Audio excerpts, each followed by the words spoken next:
Olá pessoal, tudo bem? No último tutorial nós conversamos sobre a velocidade do obturador. Hoje nós vamos falar sobre o ISO.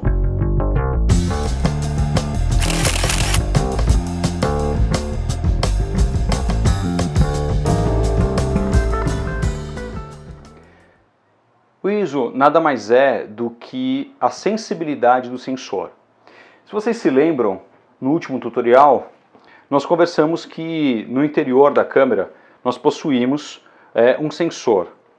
Então, se eu levantar o espelho da minha câmera, no fundo dela vocês vão perceber que existe lá o sensor que é o responsável pela captação da luz na câmera e a transmissão dessa luz e impulsos elétricos que vão transformar isso numa informação digital que finalmente produz a nossa imagem. Muito bem, a câmera digital ela tem a capacidade de ajustar a sensibilidade desse ISO. Então, se nós estivermos numa situação de pouca luminosidade, nós podemos aumentar a sensibilidade da nossa câmera, e se nós estivermos numa situação de muita luminosidade, nós podemos diminuir a sensibilidade da nossa câmera. Isso fará com que a gente fique num equilíbrio da iluminação do fotômetro da câmera. Bom, a sensibilidade do sensor vai depender da qualidade da nossa câmera, obviamente, e isso varia muito. Vai ser muito difícil a gente estabelecer uma regra de qual valor utilizar em cada situação. Isso vai ter que ser ajustado e depois verificado o fotômetro, ou mesmo realizada a foto e verificado qual a qualidade da iluminação daquela foto e depois realizar novamente uma outra tentativa com outro ajuste de ISO.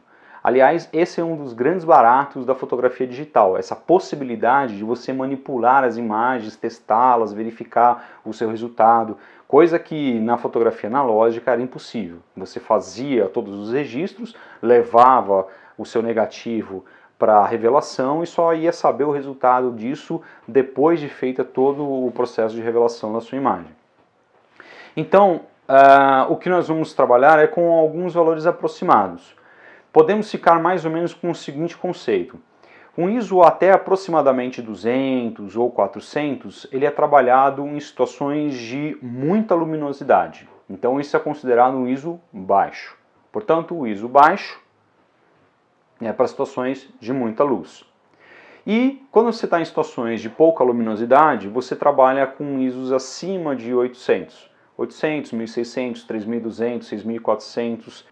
Agora, existe um detalhe, assim como a velocidade do obturador, e vocês verificarão também na abertura do diafragma, sempre existe uma consequência de você extrapolar ou você alterar o valor de qualquer um desses três parâmetros da fotometria. No caso do ISO, ISOs baixos, ou seja, ISOs são utilizados com muita luminosidade do ambiente, eles proporcionam uma imagem com uma qualidade muito boa. E ISOs altos, ISOs que você coloca quando você tem baixa luminosidade no ambiente, eles acabam provocando um efeito na foto digital chamado de ruído, que muitas vezes ele não é desejado. Tá? Então, claro, existe até um filtro do Photoshop que é a adição de ruído, porque é um aspecto, né, da fotografia que pode ser interessante artisticamente para algumas situações, mas não para todas as suas fotografias ou simplesmente não para uma fotografia na qual você acabou obtendo esse resultado sem a intenção de obter esse resultado. E quando que eu vou acabar me submetendo a ter uma imagem com ruído, porque eu preciso ter um ISO muito alto? Em diversas situações. Imaginem, por exemplo, em fotografia de eventos artísticos. Você está numa peça de teatro e você não quer incomodar os atores a todo momento com o seu flash sendo disparado, né? Isso não só incomoda os atores, faz eles perderem a concentração, como pode até, de alguma forma, dependendo como isso for feito, né, ter algum prejuízo ali, né, para a sensibilidade da visão dos atores. Então existe alguns fotógrafos que trabalham só com espetáculos que dispensam o uso do flash e usam ISOs muito altos, obtendo imagens com uma luminosidade adequada, mas fotos com muito ruído.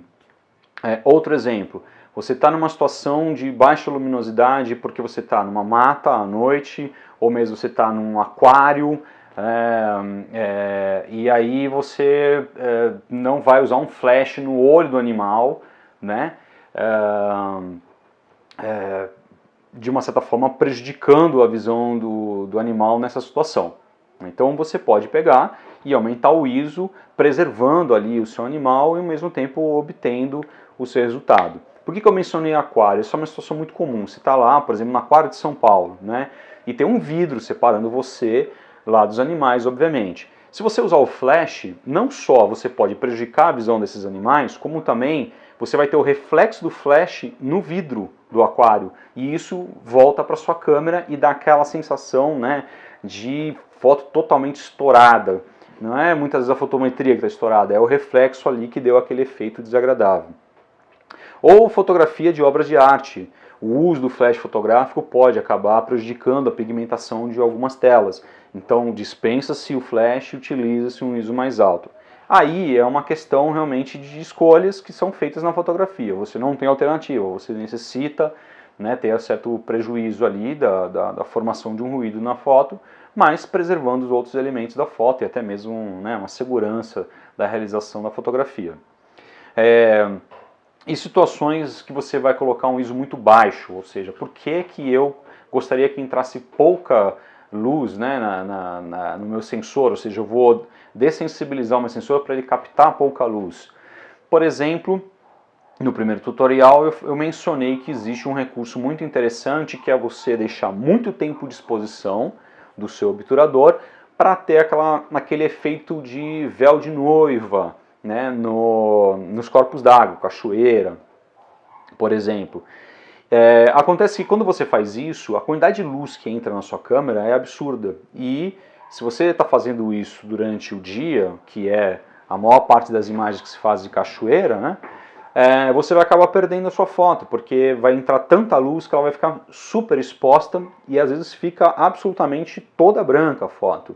Então o que você faz? Você diminui excessivamente o ISO, até abaixo de 100, existe ISO 60, 30, 10, né? E dependendo da sua câmera, ISOs até menores, para que você diminua a sensibilidade do sensor e possa expor o sensor a um tempo superior de iluminação ali a ele.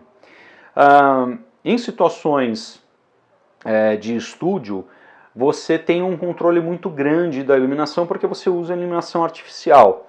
Então aí é um caso no qual você pode trabalhar com um ISO que não vai te oferecer um ruído e ao mesmo tempo você vai ter uma iluminação adequada na sua foto.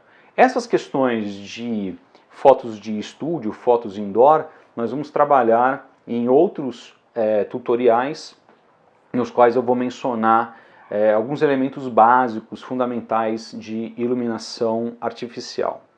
Então por hoje é isso, eu vou deixar na descrição desse vídeo algumas referências, como de costume, né, de fotógrafos que trabalham o ISO de maneira espetacular, tanto com esse efeito de obter o ruído propositalmente, tanto quanto, né, evitando o ruído, mesmo em situações de pouca luminosidade ou de alta luminosidade e assim diminuindo, né, o ISO, obtendo uma fotometria adequada. E eu sempre vou fazer isso nos tutoriais porque em arte referência é algo muito importante, né? A gente se baseia em artistas, em qualquer expressão artística, para que a gente possa ter, né, nosso registro, para que a gente possa ter as nossas influências, para que a gente possa desenvolver inclusive o nosso estilo. Então é isso, te vejo no próximo tutorial.